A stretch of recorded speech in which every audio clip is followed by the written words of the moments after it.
Okay, I am back from dropping Gabriella at school, and when I exercise, I always study, and so when I'm studying, I'm walking, and then when I'm done, I do some jogging.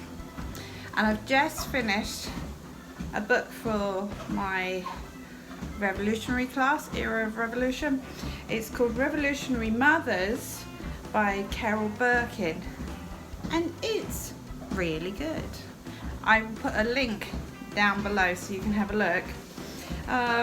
It's about women in the struggle, obviously, for America's independence, and it's not just the usual farmsteaded women. There's American Indian women.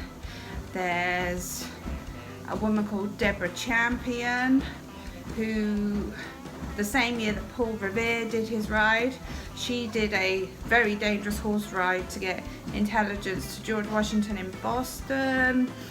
There's about slaves who escaped.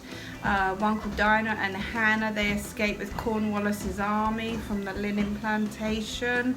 She was really old and the daughter was half blind, so it was because Cornwallis's army were crossing the fields that they happened to join them, and their story ended up happy, really, because they got a ship and sailed to Canada and gained their freedom there.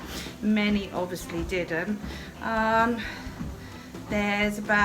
She's written about a Baroness von Riedelsel, probably pronounced wrong, who came from Germany and ended up a POW for many years. There's about camp followers, obviously prostitutes, and the wives who followed their husbands. Oh my goodness, they had such a hard time. There's about how VD was rife in army camps, as it always was. I don't know if it still is, I hope it's not. And I don't know.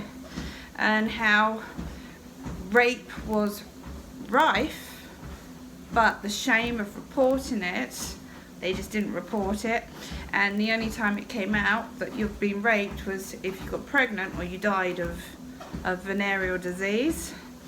There's about the spoils of war, how slaves were looked at the spoils of war by the British and basically treated as slaves.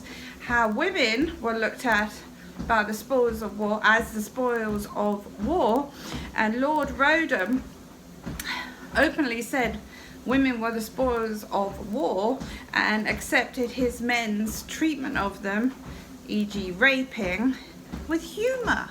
I mean, seriously?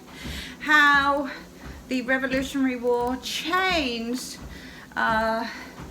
Native Indian women's lives, their gender roles, if they were living within the American boundaries after the war. They were looked upon with that they had a power and they had a voice, but after the war a lot of the Americans imposed their thoughts on the Indians, as I said, who lived within their boundaries.